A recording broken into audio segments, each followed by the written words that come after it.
Hello everyone. তো আজকে তোমাদের সাথে একদম ছোটো-মোটো একটা ভিডিও নিয়ে এসেছি। আজকে আর বড় ভিডিও আনলাম না। আজকে তো একাদশী আর শাশুড়ি মা তো আজকে খাবে না কিছু।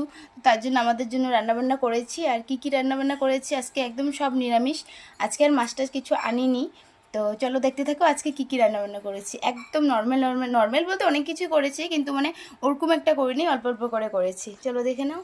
তো এখানে আমি করেছি, এখানে কুকারের মধ্যে ভাতটা করেছি। আমার বরমশাই কিন্তু কুকারের ভাত খেতে একদমও পছন্দ করে না।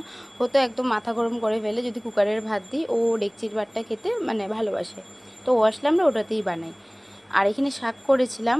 আজকে সব নিরামিষই, অল্প অল্প করে করেছি শাক। আর এখানে তো ঘন্ট করেছিলাম, কোয়াশ কুড়িয়ে বাদাম টাদাম দিয়ে করেছিলাম। তারপর করেছিলাম এখানে অল্প করে ডাল করা হয়েছিল, কোয়াশ টমেটো দিয়ে ডালটা করা হয়েছিল।